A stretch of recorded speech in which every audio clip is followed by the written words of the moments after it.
છેલ્લા 13 વર્ષે સલાબતપુરા પોલીસ સ્ટેશનમાં આવેલ રાધા ટેક્સટાઇલ માર્કેટમાં ₹3,50,000ની નોકર ચોરીના ગુનામાં નાસ્તા ફરતા 70 મુજબના વોરંટના આરોપીને ઝારખંડ ખાતેથી પકડી પાડતી ઝોન 2 એલસીબી શાખા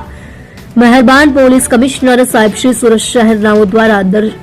દશકોથી નાસ્તા ફરતા આરોપીઓને પકડવા સારું ડ્રાઈવ રાખવામાં આવેલ તે અનુસંધાને ખાસ પોલીસ કમિશનર સાહેબ શ્રી સેક્ટર 1 સુરત શહેર તથા નાયબ પોલીસ કમિશનર સાહેબ શ્રી ઝોન 2 સુરત શહેરનાઓએ સૂચના આપેલ કે નાસ્તા ફરતા આરોપીઓ કે જેઓ ઘણા સમયથી પોલીસની પકડથી બહાર હોય અને નામદાર કોર્ટ દ્વારા સીઆરપીસી કલમ 70 મુજબનો પકડ વોરંટ ઇસ્યુ કરી નાસ્તા ફરતા આરોપી તરીકે જાહેર કરવામાં આવેલ હોય તેવા આરોપીઓને શોધી કાઢવા અંગે આપેલ સૂચના અને માર્ગદર્શન અન્વયે ઝોન 2 એલસીબી શાખાના પોલીસ માણસો દ્વારા હ્યુમન તેમજ ટેકનિકલ સર્વેલન્સના આધારે આરોપીની હાજરી ઝારખંડ રાજ્યના ગિરિડીહ જિલ્લા ખાતે હાજર હોય જે અન્વયે એલસીબી શાખાના પોલીસ માણસોની ટીમ બનાવી જરૂરી સૂચનાઓ આપી ગિરિડીહ ઝારખંડ ખાતે તપાસ કરી છેલ્લા 13 વર્ષથી નોકર ચોરીના ગુનામાં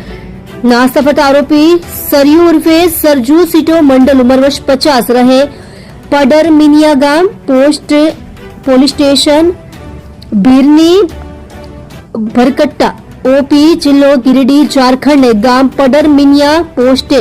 ભીરની ભરકટ્ટા ઓપી જિલ્લા ગિરિડીહ ઝારખંડ ખાતેથી પકડી પાડી આગળની કાર્યવાહી કરી આરોપીને સુરત લાવી સલાબતપુરા પોલીસ સ્ટેશને